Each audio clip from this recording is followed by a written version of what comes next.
Welcome, everyone. We'll get started in just a moment. Got a few people backstage that are raring to go. My name is Marianne, and I will be your host.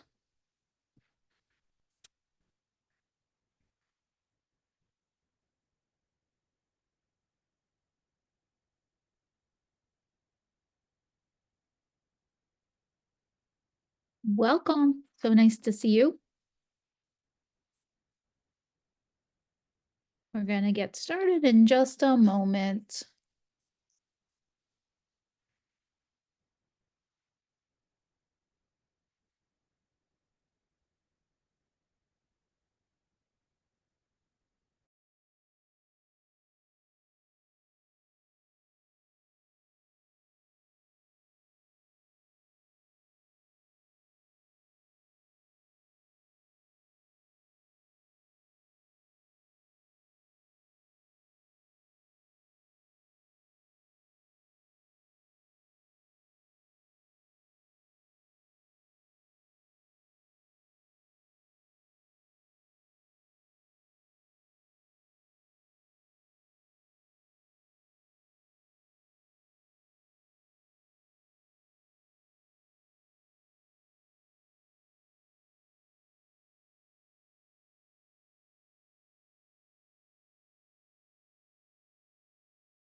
Oh, no.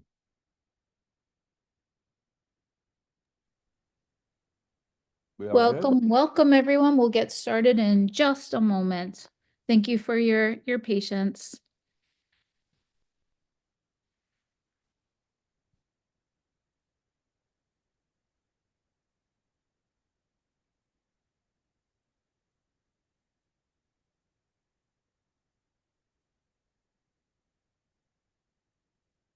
Hope everyone's doing well this week. Let's go ahead and get started. Okay. Sounds good. So welcome, Community College Champions. We're so excited to have you here today for a Gray Decision Intelligence Demand Trend webinar designed just for community college professionals like you. But let's be clear, this isn't just another webinar where you passively listen and check your inbox on the side. Nope, I'm going to be watching. This is your insider's guide to understanding labor market trends, evaluating programs with real world data, and our favorite part, debunking some of the biggest myths about program prioritization. Leading today's session is Bob Atkins, founder of Gray Decision Intelligence and best-selling author of Start, Stop, or Grow. Bob has helped countless colleges navigate complex program decisions with clarity and confidence, and today he's here to share key insights to help you strengthen your institution programs and strategies. And in a little bit, we'll also be thrilled to welcome Quinn Kohler as a panelist. Quinn is a highly skilled problem solver in higher education. He brings expertise in accreditation, activity-based costing, program review, and more. And as the Director of Institutional Effectiveness, Accreditation, and Academic Assessment at Utah Valley University, Quinn brings a creative and resourceful approach to tackling higher ed challenges. And we're lucky to have him today. Quick housekeeping notes. If you have any questions, drop them in the Q&A box at the bottom of your Zoom screen. And if you want to replay, well, you'll get a recording and slides in your inbox soon. Thank you so much. Hello, everybody, and welcome to the webinar on demand trends. I'm Bob Atkins, your fearless host for today. And what I'll be sharing with you some data on what students want, what employers want, followed, I hope, by Quinn Kohler, though he is nowhere to be seen yet, but I hope he'll join before his time in our webinar comes up. But full transparency, not here yet. I may present his charts for him. What are we going to talk about? What is a program evaluation system? For those of you who don't know Gray or what we do, I'll take a moment and explain that. Then we'll dive into the meat of it, talk about student demand, current employment indicators, and then the case study from Utah Valley. And then I'll summarize and remind you that we have coming up a expert series on how to evaluate programs. It's a 5-part series that you can participate in to get a real master class in how to do program evaluation completely free. So what is a program evaluation system? We believe it's a critical element of enabling growth and sustainable financials. It starts with your mission, not a surprise, critical to you all, and the reason you exist. And also one of the reasons you evaluate programs is to make sure that they align with that mission. Of course, the programs also need to be in keeping with your academic standards, whether that's the pass rate on a nursing exam like the NCLEX or graduation rates for students. You have academic standards, levels of rigor you expect, and a program needs to be consistent with those. We believe, and where we really bring a lot of our data to bear, is that markets are a critical dimension of program evaluation as well.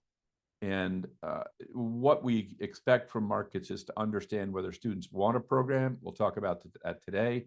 Whether employers are hiring graduates, what skills are expected. We'll cover that as well. Things we won't particularly cover today. How competitive is the market? We bring data on that so you can use that when you interpret the attractiveness of a program. And finally, what degree level is that program? And is that degree level appropriate for your institution? We don't want to be teaching house painting at the doctoral level or neurosurgery at the associate's level. So you've got to take that into account as well. One other critical element of markets is that student demand drives margins. No students, no margin. And you might well also ask, why do we need to understand margins in academia? We're not profit-oriented institutions. And the answer is margins drive mission.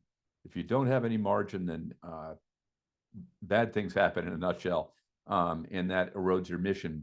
We're working with one college now that, out in California, where they've had recent tax cuts, and the decline in state funding undermines their margins, and in turn is leading to fairly significant cuts throughout the institution. So we always have to keep in mind that those margins are essential to be able to fund our mission. We're not in this for profit, but we do need margins in order to pay the bills. So in order to make good decisions, you need more than data.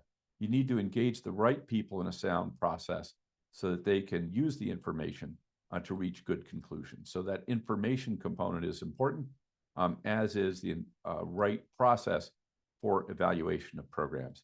And finally, you can't stop after you do this once. Managing programs is an ongoing process. You need to be taking a look at your programs twice a year, we would say. And why? Because some things change very rapidly. So you don't actually need to look at everything all the time or twice a year. But there are certain indicators that change quite quickly that you may want to adapt to more frequently than once every year, once every 3 to 5 years when you do a formal program assessment. So what kinds of things? Student demand.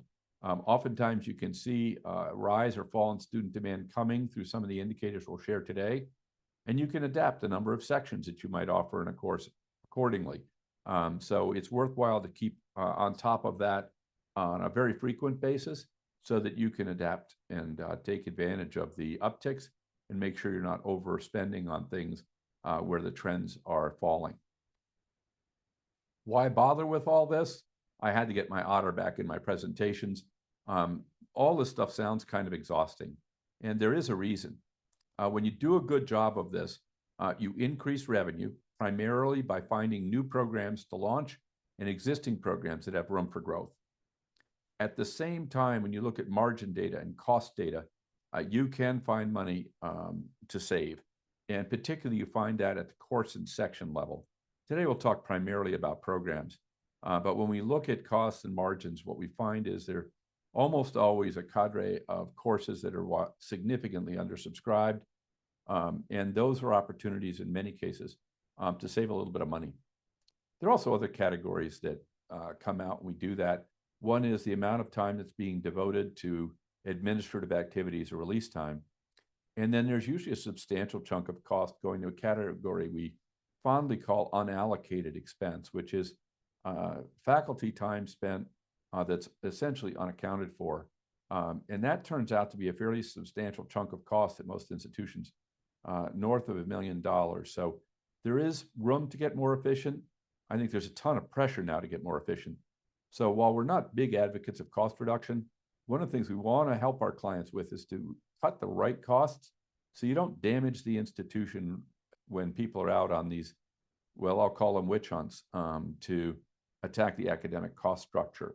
There are ways to make cuts that don't hurt the fabric of the institution, and that we think is really important. And let me just go one more second on that. One of the things that I generally refer to, uncharitably enough, as dumb cuts is actually cutting programs. When you take the covers off that and you look at the economics, and most people don't, they just look at the costs, they forget the revenue. And when they do that, they hurt the institution. Why? Because programs actually do attract students. Exactly how many is debatable, but usually with programs, there are a group of students who won't attend the institution if that program doesn't exist, or will leave if it's cut. By the time you get done accounting for that, most program cuts actually impair the financial performance of the institution because the revenue loss outweighs the cost reduction. So the simple concept, I'm going to cut my small programs. If you hear that because small programs lose money, ask if anybody's run the numbers, because my guess is they haven't. And most small programs are contribution positive. When you cut them, your financials will get worse.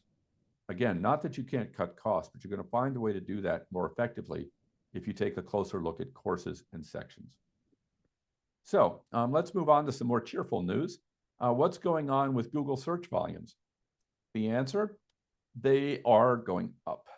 So in my chart, you'll see 2023 in dark blue, 2024 in medium blue, and 2025, the most current data in that light blue. We look back and we see that in July, August, September, October last year, month over month, the increase averaged 51% every month, a pretty optimistic indicator for potential future enrollment in higher ed. That's slowed down a little bit, as you can see in more recent months, November, December, still growing, but the growth rate is slowing. And last month, it was only up 18%. Now, 18% is not a small amount, so I shouldn't really say only, but compared to what it was doing, that's a bit of a slowdown. Still a very positive indicator in overall growth at 18%. So I'm optimistic about enrollment going forward. You'll hear a lot out there about the demographic cliff. My belief is that that is probably not going to come to pass for a few reasons. The most fundamental reason, and we've done a lot of analysis of this, is that the birth rate, and that is the number of people born 18 to 20 years before a given year, is a very poor indicator of the change in enrollment in higher ed. It's not that it's not an indicator, it is, but it's not a very powerful indicator. And there are a number of other things that affect it. And as you might imagine, the decision to enroll in college is very complex, both at an individual level and even more so at a societal level. So no single variable is actually going to do much to explain enrollment in college. I do believe we're facing an attitudinal cliff where more people are making the decision not to go to college when they graduate from high school. And those statistics are inarguable. Just to give you an example, the percentage of white men who are in college between the ages of 18 and 24 has declined from 40% to 33% over a 10-year period. That is a huge drop-off in a major segment of America for higher education. So that decline is prevalent across racial groups. It is particularly acute among men. So, that's the group that's really not going to college. And that attitudinal cliff is a very real thing that is affecting enrollment. But it's offset by some other things as well, as you'll see in just a moment, that still lead to, right now, increasing enrollment, not declining enrollment the way everybody predicted. So one of the links to enrollment is when people click, what does it cost? How much does it cost you to recruit a student if you're using Google cost per click advertising? And the answer is a pretty penny, and it's been going up slightly over the last year. It currently stands around $14.50 to $15. Now remember, a click is not a student. If we translate that cost per click into a cost per student, you multiply by at least 100. So the cost per student of getting them through a Google search is about $1,400 per student.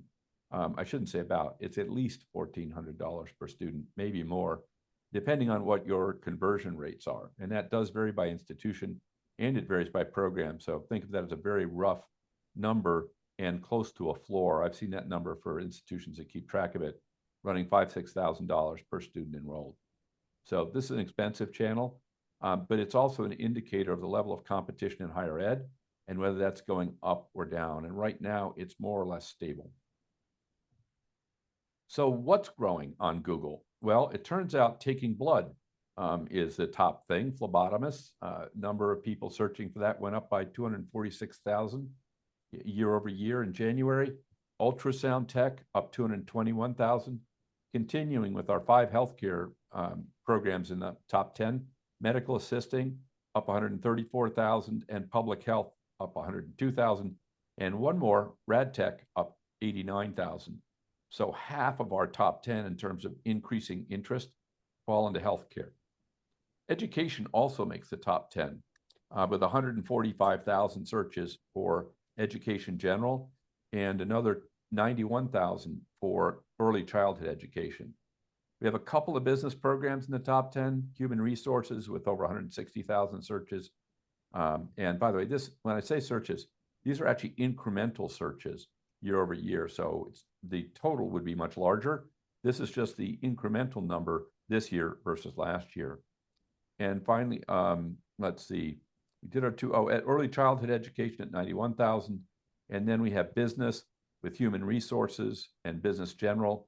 And one trade's made the list, up 123,000 for HVAC maintenance tech. Now, let's switch to an even more concrete and immediate number, enrollment. And we've really had good news here for some time. If we look at U.S. new enrollment in undergraduate certificates, it's been going up since 2021. And it rose 4% in fall 2024.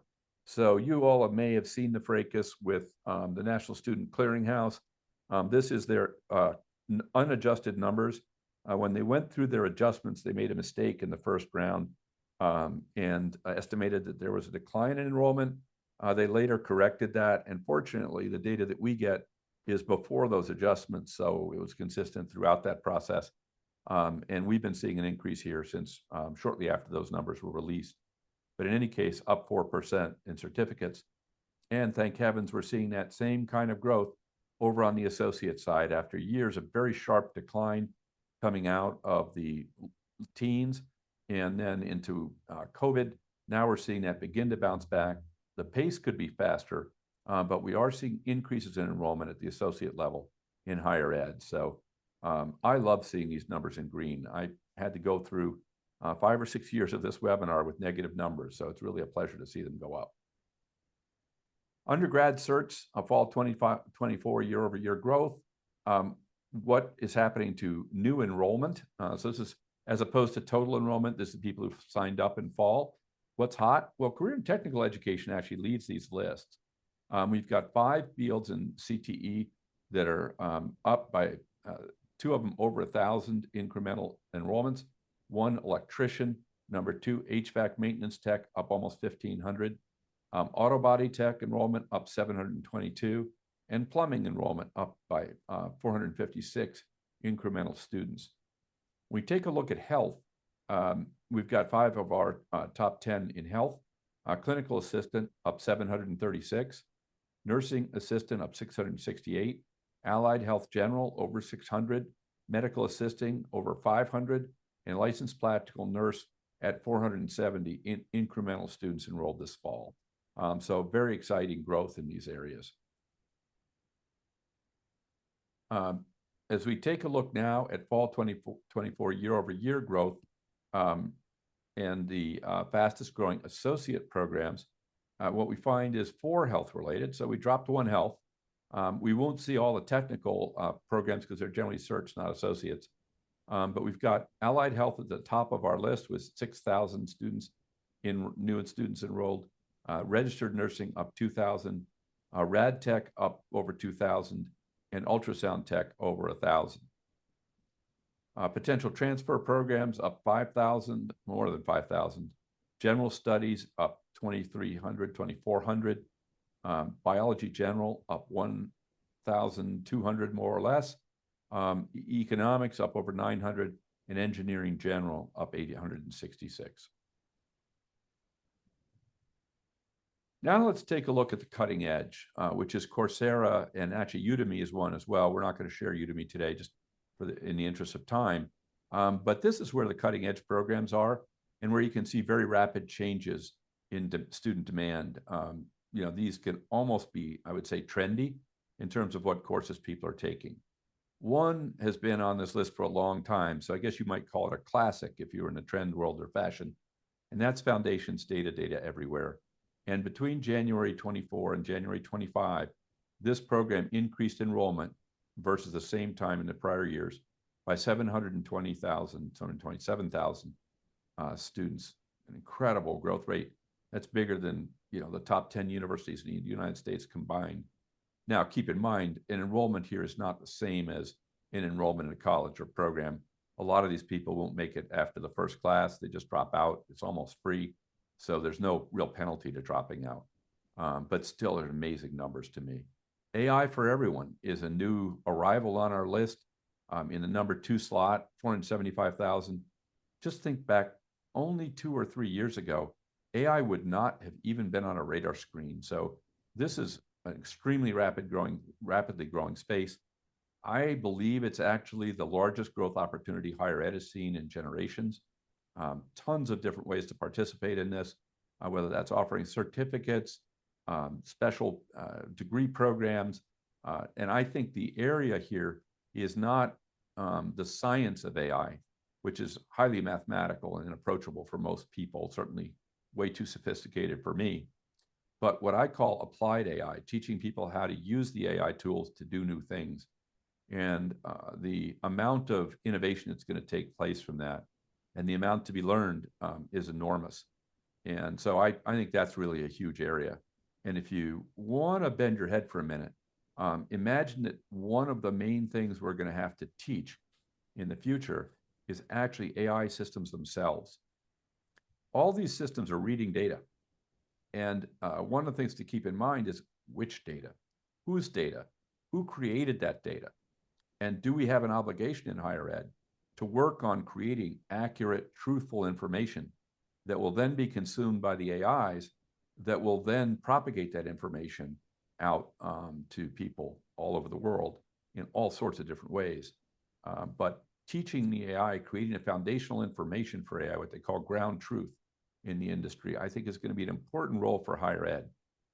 So keep that in mind. We're going to be actually teaching the AI as well as teaching people. Foundations of user experience, UX design, right up there with over 270,000 incremental students, and tech support common on this list with 266,000 incremental students. Then we start to see, well, AI again on our list down towards the bottom here with over 200,000, introduction to data analytics with 214,000, and what is data science with 190,000 round numbers. So a lot of interest in this area of technology, analytics, and AI. Then we have learning to learn, powerful mental tools, project initiation, and psychology, more general programs. These are still huge numbers, but not quite at the same level as AI for Everyone or data everywhere. Now, what skills are people taking courses in on Coursera? Coursera is kind enough to tell what skills they teach in each course. So we go through and tot that up and see what skills are attracting the most folks. Data analysis wins in a walkaway with almost 1.9 million learners taking courses that teach data analysis in one way or another. A related field of data analysis, data visualization, up almost 1.5 million. SQL, structured query language, This is a language that databases speak, and it's a very, very common programming language. It's essential to being able to do data analysis and data visualization. Almost all the databases that those operate off of are in SQL, so one flavor or another. So that's up almost 1 million. Spreadsheets still hanging in there with 950,000. And then we get to a whole bunch more data stuff: Python programming, data science, data cleansing, machine learning, deep learning, and finally, one more general program, project management. So this whole, in terms of skills people are looking for, this whole domain of data analysis, data visualization, and data preparation is booming. Now, let's switch gears. That's what students are studying. And I will tell you, they're not silly. Sometimes student interest and employer demand are out of sync. That's not the case now. So let's take a look at what's going on in the employment world. So as you think about, this was the way I was thinking back to my time.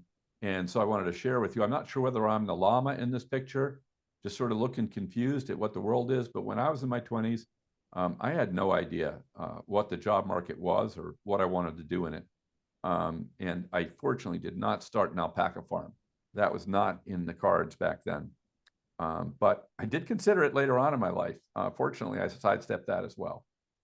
But what do you do? And what's hot out there? There's a fundamental problem with people in the job market. And a lot of what they hear from people who are well-intentioned, trying to provide them advice about what they can do with a degree. Much of this advice and much of the data out there, when I say much, almost all of it, is based on a fundamental misconception.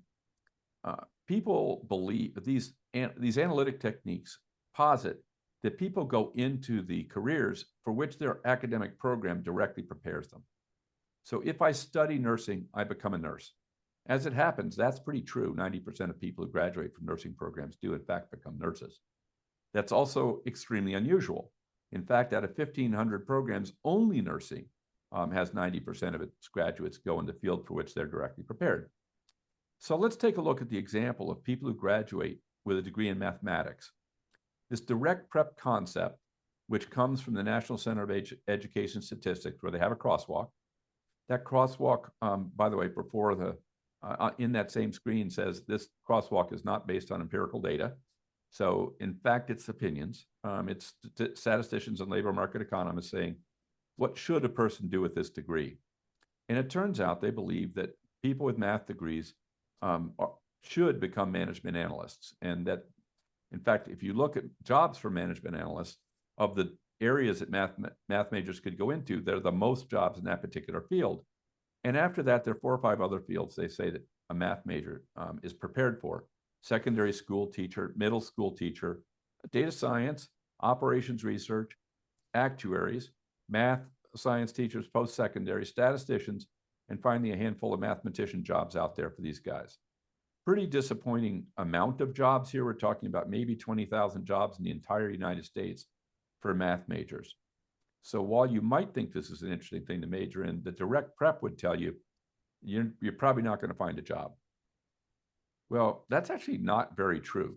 Let's start with the first thing. We said management analysts had the most jobs for math majors, but actually management, only 1.97% of management analysts are math majors. So math majors aren't a big part of that field. So that's one problem. The second problem is that's not what that's not what math majors actually do. They go into some 742 occupations, not 6 or 10. And by the way, management analyst is 46th down on that list, not even in the top 10. What do math majors really do? They go into software. They become general managers. They become managers of other areas. They run their own businesses and become chief executives, or senior executives, by the way, is also in that nomenclature for the SOC code. They go into computer fields of all sorts. They manage projects. They do architectural engineering, web development, and a handful, unfortunately, become admin assistants. Not a great outcome for somebody with a 4-year degree. So remember that while there are 742 occupations, not all of those require a college degree. And when we work with clients, we do account for that. So it's not all, by including all occupations, not all of those are great outcomes for college grad. You know, Far East is going to make this list somewhere. And I think we all hope that if we pay tuition for a college student, that they're going to take a job that requires more academic training than that. Job postings are still up. The level of growth has tapered off. You can see 2024 was substantially above 2023 last year. That continued, it began to end in September, and the gap, the year-over-year growth has been declining. It's still up 8%, which is not bad, but the rapid growth seems to have passed. What's growing at the certificate level? An associate registered nursing is number one in a walkaway in terms of job posting volume, almost 9,000 job postings. Software developer comes in second. Then we have another healthcare at 2,300 for nursing assistants. Rad techs and medical assistants make the list with over 1,000 each. So 4 of our top 10 areas for job postings are in healthcare. Then we see tech with 2 software developers. And where's my other one? There it is, computer user specialists. And then we see a couple of truck and auto jobs, heavy truck drivers and auto repair, both with over 1,000 job postings. And then we have a handful of random ones, general and operations managers and accountants and auditors. I suppose we could have called those business as 2 of the fastest growing areas as well. What are the skills people are looking for?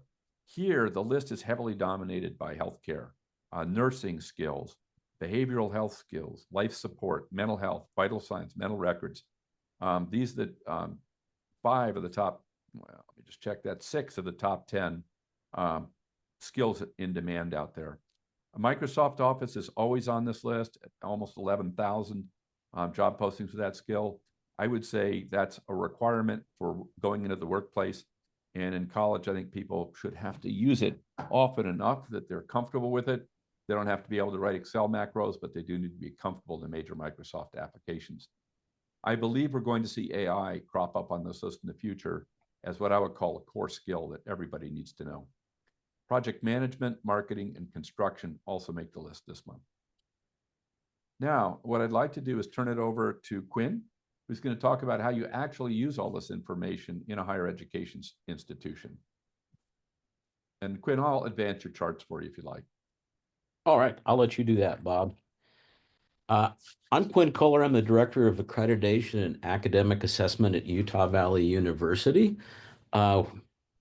We've been a Gray DI user for several years now, and recently, within the last 2 years, we've adopted the economics package. And if you'll advance the slide to the next one, Bob, this is... Sorry. That's okay.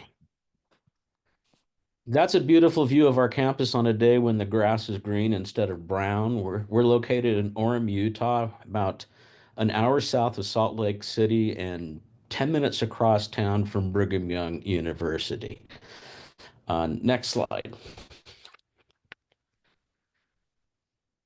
Now, this is a bit about us.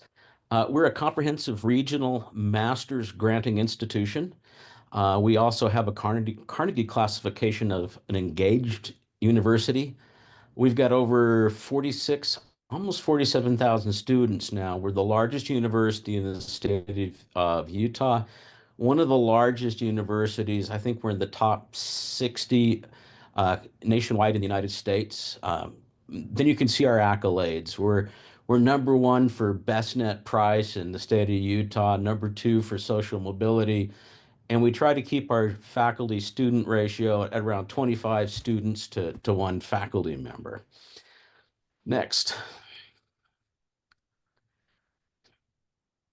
Now, this is going to be the one that it'll be fun for you to digest. Yes, we really have 304 separate programs. We have certificates, associates, bachelor's, and master's degrees.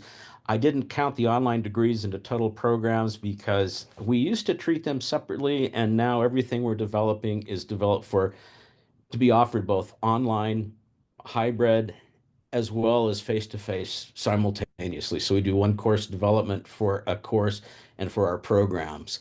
That's a lot of programs. And let me show you how we got where we are today. Next slide. Oh, sorry, went too far. What got us here? And I should mention right up front that we're an integrated community college within Oh, here. I'm sorry, I want to make sure I'm in the right spot for full. you. Oh, There you go. Perfect. We're an integrated community college within a university, and we're located in the fastest growing population region in the state of Utah. The center of population for Utah almost sits on my campus right now because growth has been so rapid and so extensive. Um, we've had rapid enrollment growth. I'm not kidding. We've increased 55% by enrollment over the past decade. And we even grew during COVID, which I know that was bad for a lot of people, but for us, we just wrote it out. And we're still going up in enrollment. Quinn, how does this compare to other of the public universities in Utah? Well, we've got two R1s in the state. We've got the University of Utah and Utah State University, which are doctoral granting research institutions. A couple of years ago, we combined the technical college into the Utah system of higher education. And in the Utah system, we have the first two that I mentioned. We've got all the technical colleges. Then we've got Salt Lake Community College and Snow College, which are exclusively community colleges, although that's starting to change through partnership arrangements with universities. And then we've got Weber State, Are they Southern growing Utah. though? Are you unique in achieving growth, or is everybody in Utah Everybody growing? is growing except the large R1s. They seem to be slipping in enrollment. I know Utah Tech is growing fairly rapidly. Southern Utah's has got a slight increase every year. Weber State is almost flatlined at this point in time. Um, we think our growth is attributed to the fact that we're so well located because we've got Salt Lake near us, we've got all the ski resorts near us. Um, in Lehi, Utah, we have what's been referred to as Silicon Slopes. It's the new Silicon Valley. We have lots and lots of tech companies that have moved in recently, as well as, well, we have the National Security Agency in our backyard. And in fact, we provide some instruction to their employees, as well as Special Forces detachment of the Army National Guard. All your phone calls in the U.S., from what I hear, get routed through the NSA Service Center in Lehi, which is I have no comment on. But A little terrifying. we've been very quick to add new programs. We've been very slow to remove programs that were underperforming. Nobody wanted to do it. So we outgrew our resource base rather quickly. Now, some people, very few of us have this problem, but it's the same problem other institutions have that are smaller and don't have the resources. We're bigger and we don't have the resources. And as a state institution, we can't raise tuition. Well, we rely on state appropriations and we rely on the whims of the state legislature. So let's talk about what happened in April 2024. This is the period we like to euphemistically refer to as strategic reinvestment.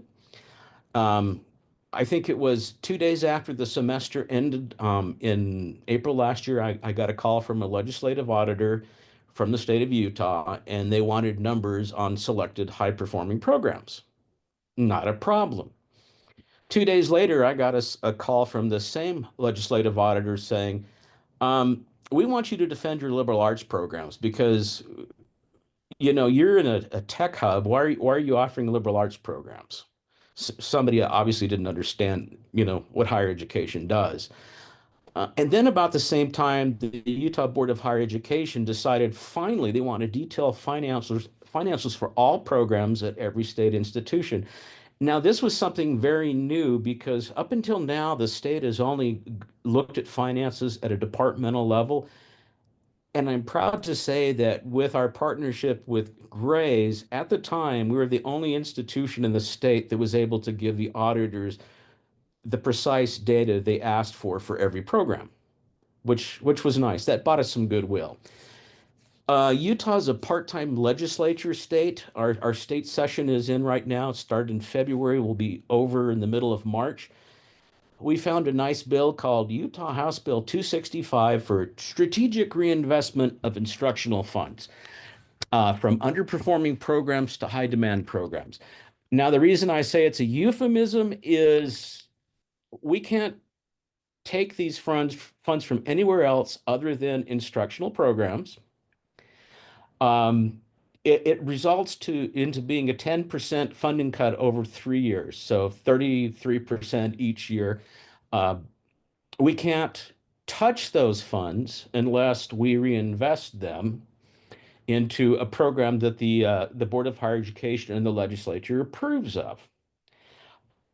So we've been working on that, trying to figure out where we're taking money from, how we're going to reinvest it into other areas.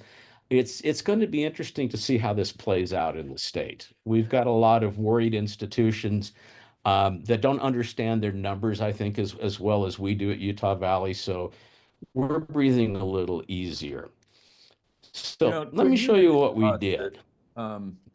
You say defend liberal arts programs to the legislature, and I'm going to put what may be a controversial thought out there, but we have to remember that liberal is now a catchword that triggers a lot of people. Yeah. For those of us who've been in higher education, clearly liberal arts doesn't mean actually liberal politics. It means the sciences and the humanities. I think we're better off calling it the sciences and humanities and just take this target off our backs. You don't have to change a thing at a program level. You just have to call it something different. And then when the country returns to its sanity, we can start calling it again. But you also presented specific data to the legislature. Tell us a little bit about that.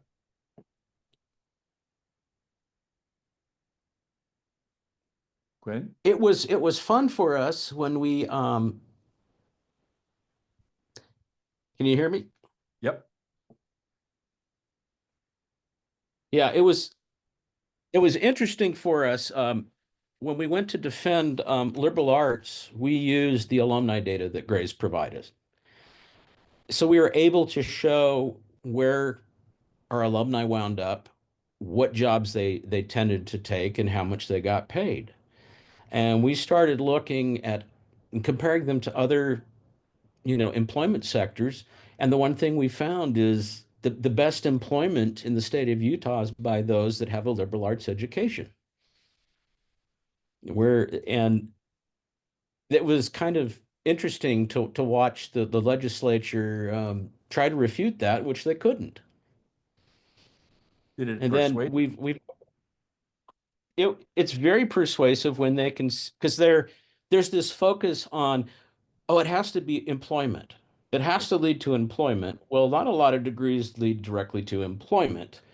And the nice thing that we were able to point out is that if you have a traditional liberal arts education, you're what we call a fungible generalist. You probably can learn other things rather quickly, and you could probably perform in a wide variety of different occupations without having to really reskill or anything. Go back and retrain. It's funny, we have an anthropologist who's doing all our AI development right now. That's the way to look at it. Yeah, very successfully. So it's been. So now let me show you what we did. Mm-hmm. Okay, next slide. Okay, the first thing we had to do on campus was what I like to call a nomenclature adjustment. You'll see my quote on the side that says FTE hides a multitude of sins. Up until this point in time, we've always been talking about full-time equivalent for cost accounting.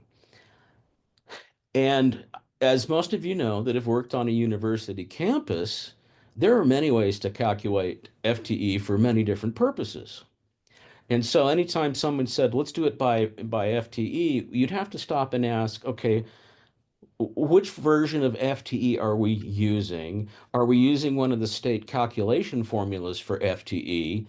So it was always a mess. So we finally got to the point where we had our on-campus budget meetings, and we've had one of our deans that I'd prepped beforehand that started, instead of reporting his numbers by FTE, started reporting them by student credit hour. And he started referring to contribution margins. And everybody kind of looked and said, gee, we'd never thought of doing that before. And it's like, well, that's the only way you really can compare, programs across campus with other programs, is how many student credit hours they generate. You can look at faculty workload by how many student credit hours you're taught. So it gives us a single base measure to look at for everything, which is very, very handy. Now, after we did that, next slide, please. Bob has mentioned this many times, and I have proof that this.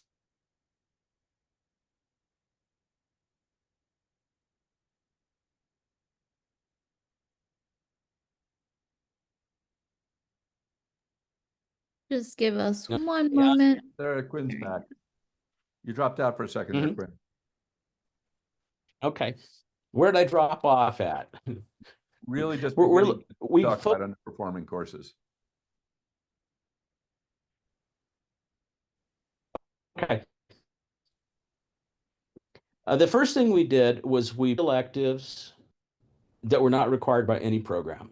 You may call these boutique courses. I think that's what we referred to them as. It was a nice, fun elective class anyone could take to fill in an elective, but no program required it. So we looked at those, and what we did is we took section level data from Gray's, and then we compared it with our curriculum data for courses, because we don't have a flag in the Gray's data of required course or elective courses. So we had to figure that out on our own. So we put the two data sets together and we started looking, and we found several courses. Now, if you show the next slide, this is what we came up with. You gotta And take I've a moment and explain redacted the this to big me, black. Quinn. Oh, this is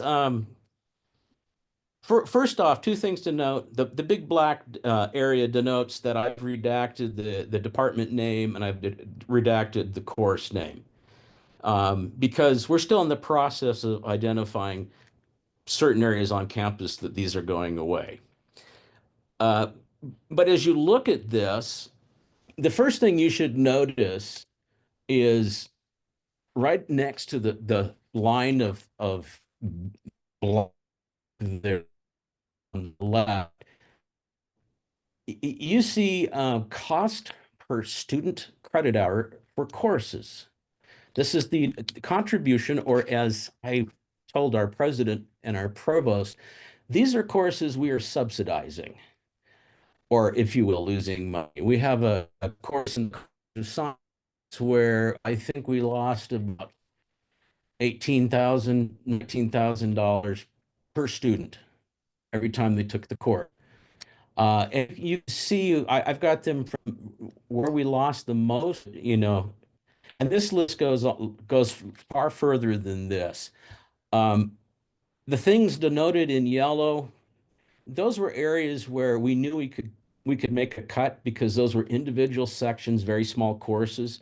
And then we had a debate about the others that we hadn't highlighted, because it might have been multiple sections, and we were looking at, do we combine sections? Do we cut courses? How are we going to address this? But when all was said and done, and looking at this course data, we identified $2 million that we can reinvest. So we're 2 million out of 3 toward where the state wants us to be by next year for reinvestment funds. After we looked at courses, Quinn, if I or understand, we moved on to program. yeah, you got 2 million of that without touching a program, right? Correct. And some of these faculty will probably be reallocated to teach other courses. There have been no rifts at this point in time. I don't think there will be. We're not sure as far as we need to be into the process, But when we looked at underperforming programs, we identified 18 of them. But those only save us $1.2 million. In some of the programs, we reallocated them and sent them over to the local technical college to teach. So we're taking that part of the budget, shifting it to the technical college, and the state of Utah says, well done. But there's not a lot to find in a program. It's always, you've got courses hanging around that maybe you don't need, that have low enrollments, or one of the things we was fill rates.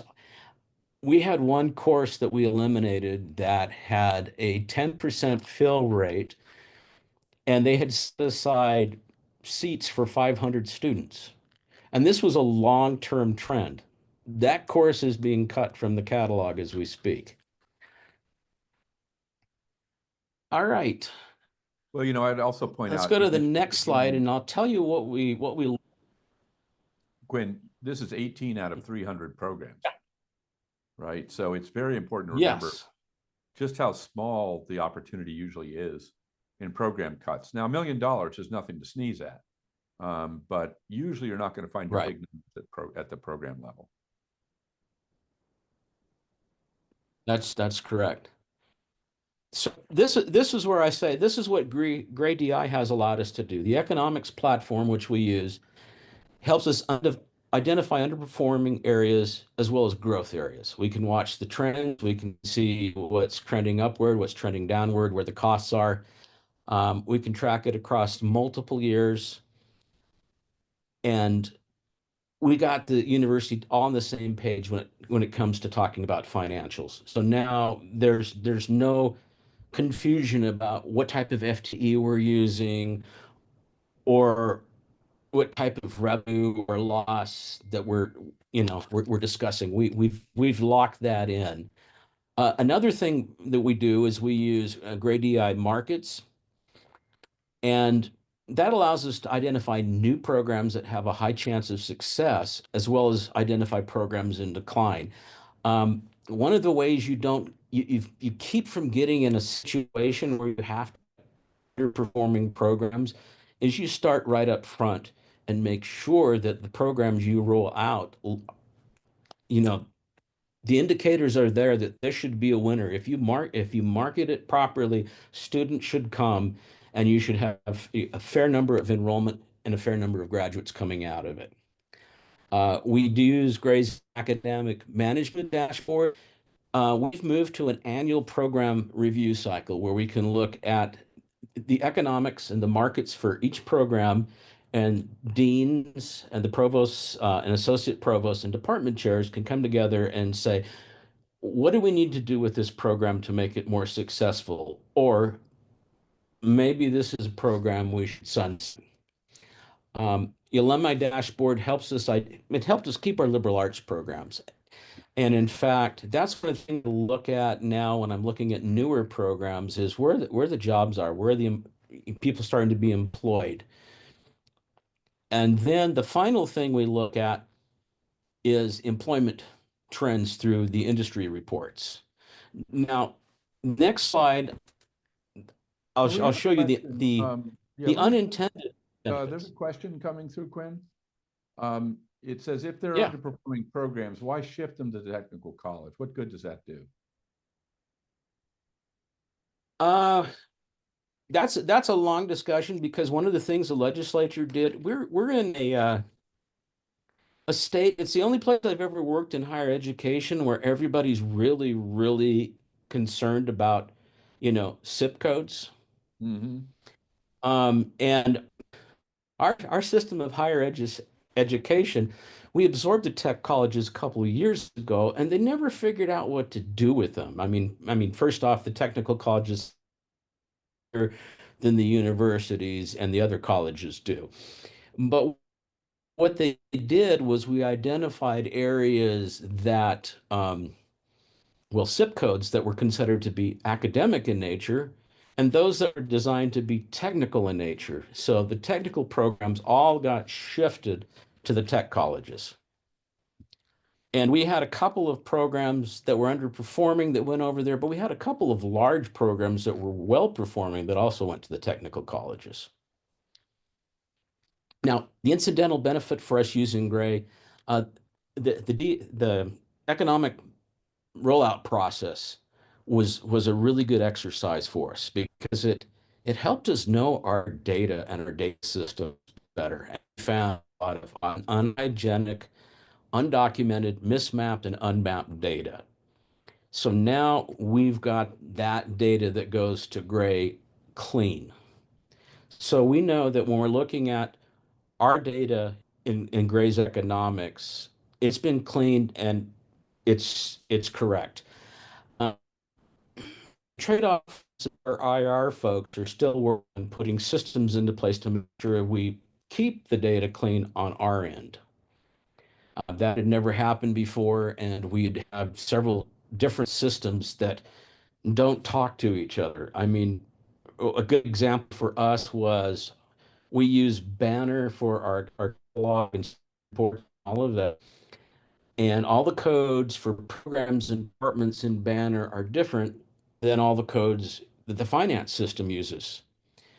And nobody ever thought to crosswalk or map those. So we've had to do that. I mean, you can't really look at your finances for a department if you don't know the department is really attached. God, that's awful, Quinn. Benefit saved me from, yeah, it saved me from having to do this manually in Excel. Bob and I have known each other now for about 11 years, and back in the day, nobody saw the value to looking at data other than a few of us on campus. So they said, we've got to make a case for buying a system. It's in Excel, and it got bigger over the years. And finally, it was like, listen, we're either going to, use Gray DI, or I'm going to need 4 more staff members to keep us updated. And it saved us about 200,000 in, staff costs. So I think that wraps it up for me. Any other questions? I'm happy to address anything.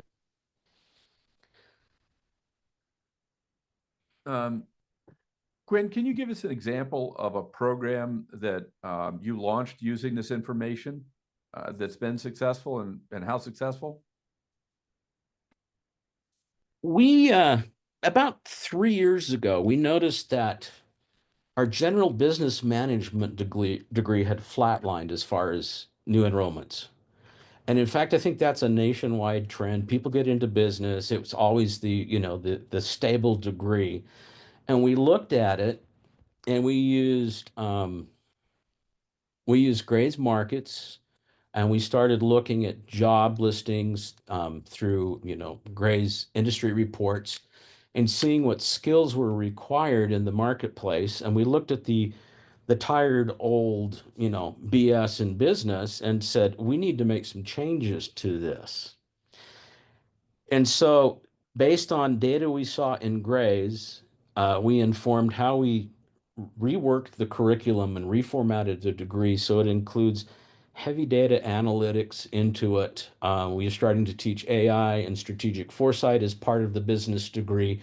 That all came from research from using Gray tools. And we went from a flat line of 800 enrollment within a year to a little over, we've added 400 students in the first year, and that number just keeps going up. It's the fastest growing program in the state of Utah right now. Have you And also offered the specialized courses that might be associated with it, like data analytics or business analytics as a program in some places? Or have you just kept that all in the general business program? No, we have it across campus. We have data analytics is in business. We have data informatics for healthcare is in our College of Engineering, and it's co-taught by our health college as well as the engineering college. We've got computational data science in the mathematics department. So there are little niches across campus where all these things exist. And now what we're looking to do is saying, let's bring those more together. And because the reason why we have pockets across campus is until recently, the state of Utah did not have a mechanism for us to really do interdisciplinary courses and programs, because some department had to own the revenue and some department had to own the faculty. Oh, And now we have a mechanism in place where we don't care who owns the course and we don't care who owns the program. With Gray Economics, we can see which departments need to be credited and how much each department is bringing to the table. awesome. Well, thank you very much for sharing today, Quinn. If there are any questions from the audience, please feel free either in the chat, in the Q&A, or for that matter, we can let you in to make your comment. But knock on the door if you'd like to do that. I thought that was great, Quinn. Very much appreciate the input, and am thrilled that the systems you've gotten from Gray have helped you so much. A couple of points I'd like to emphasize that I think are going to be essential as we move forward in higher ed. One is data scrubbing. And we end up doing this a lot for our clients, and they do it, to give us data. I think a real focus on having clean data pays off in many different ways. One is being able to understand your financials and the academic productivity, which is great. But the other we're going to have to keep an eye on is AI. If you're going to be using AI on campus, whether that's to help manage your schedule or to help students with issues or whatever, an awful lot of it is predicated on the data that it consumes, the ground truth that the AI system is using. And if your data is a mess, you can't really do this stuff. Now, I don't want you all to think that you're the only ones with this problem. We actually had an AI product we were going to do, and we got the AI part all done. And then we looked up, and it took us 3 months to get the database squared away so the AI could use it. So you're not the only people that have to struggle with this. I really realized the central importance of clean data from our adventures in AI, and then the problems we had effectively attaching the data to the AI if it wasn't scrubbed out first. So I'd keep that very much in mind. The world is going to reward people who have good information, and that requires good data as well as effective analytics. And these days it requires a lot of software. So I think that's going to be especially true in higher ed. And one of the things I'm looking forward to, I've created this little tiny thing I'm calling Gray Labs, which is really very euphemistic given its size. But it is unbelievable what's out there, guys. And I'll be glad to share that with you on a later webinar and show you some of the things that you can do with these tools now. And I hope those will be fun for you to see. I should also remind you of the master classes that are coming up before you go, which is a way to learn more about program evaluation in particular. And in this one, Embracing the Future, is where I'll be taking some time to share with you the things that we're cooking up. And hopefully those will be exciting for you to see. What you can do is just amazing right now. So very exciting time in every sense of that word. A little scary, and also lots of opportunity. Thank you all for joining us today.